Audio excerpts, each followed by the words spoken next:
He said it like he'd won something, like she was a prize. "She's coming with me tonight, not you, so shut up and deal with it." I didn't argue, I just looked at him, calm, empty, and gave a slow nod, because arguing means you still care, and I was past that. He smirked, thinking silence meant defeat. It didn't. It meant the war had just begun. We used to be inseparable, he and I, brothers, not by blood, but by bond. We built everything together, the business, the trust, the future. Late nights over whiskey, our laughter bouncing off glass walls of our shared office, promising never to let greed come between us. Then she came along. Grace. A name that didn't fit her anymore once I saw what she truly was. She had this way of making a man feel like he was the only one in the room, even when she was looking past him to the next opportunity. I fell first, hard. He followed, quietly, strategically, like he always did. The difference? I loved her. He wanted to own her. The betrayal wasn't cinematic, no screaming, no tears, just whispers, glances that lingered too long, phone calls ending too fast. The first sign came on a Thursday. She texted me goodnight at 10:47. He texted me a document to review at 11:03. I saw her reflection in the window behind him during the call. Her hair, my shirt on her. That's when something inside me clicked. Not broke, clicked. A gear shifting into motion. I smiled, told him the numbers looked good. Then I started building. You learn a lot about a man when you pretend not to know. Over the next 3 months, I became a ghost in my own company. Invisible, silent, watching. While he thought I was distracted, I was copying files, setting up new accounts, redirecting assets. Every signature he forged for our deals, I kept a copy of. Every email he deleted, I recovered. And Grace? She played her part beautifully. A distraction so effective, she didn't even know who was really playing whom.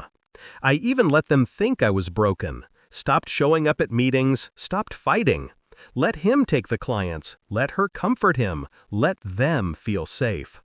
That's the thing about revenge. It's not about striking first, it's about waiting until they've convinced themselves they've won.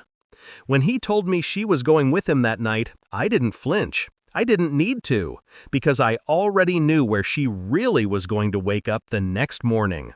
He thought they'd have a weekend away, the lake house we'd both invested in. He didn't know I'd already sold it, to the bank, under his name. Every unpaid tax, every false signature, tied neatly to his account. So when he opened that front door the next morning, half-dressed, still drunk on arrogance, and saw 2 uniformed men waiting with a stack of papers, his face drained like he'd seen the devil himself. Not a gun, not a knife, paperwork. That's how you kill a man like him, with proof. Grace came out behind him, hair a mess, eyes wide. The officer read the charges: fraud, embezzlement, forgery. She looked at me then. I was leaning on my car across the street. Didn't wave, didn't smile, just watched. Her lips moved. "You did this." I didn't deny it. He spent the next 3 days trying to convince everyone it was a mistake. But numbers don't lie, and neither did the files, all neatly time-stamped, all pointing to him. Grace vanished, of course. She always ran when the game got too real. But not before her name was attached to the offshore accounts. I made sure of that. A single trail of evidence, just enough to keep her out of any future man's life for a long, long time. I heard she tried calling me once, left a voicemail, crying, saying she didn't know. Maybe she didn't. Didn't matter. Ignorance isn't innocence. People asked how I felt after it all. Satisfied? Relieved? I told them the truth. I felt nothing. Because this wasn't about feelings, it was about equilibrium. He took something from me, my trust, my partnership, my peace, so I took everything that made him powerful. He thought she was his victory. She was his anchor. He sank himself trying to keep her. The office is quiet now, his name stripped off the door. My name alone, clean, sharp against the frosted glass. Sometimes, late at night, I sit in his old chair. I can still hear his laughter echo faintly off the walls, the ghost of who we used to be. I pour a drink, one glass, no toast, just silence.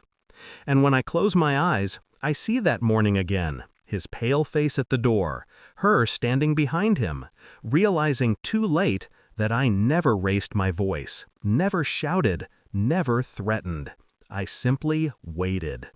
Revenge doesn't roar, it whispers. It moves slowly, patiently, wrapping around its prey until breathing feels like guilt. He told me she was coming with him. Fine, she went. But in the end, everything, her, the business, the future, came back with me. And all he was left with was the sound of the door closing and the echo of my silence.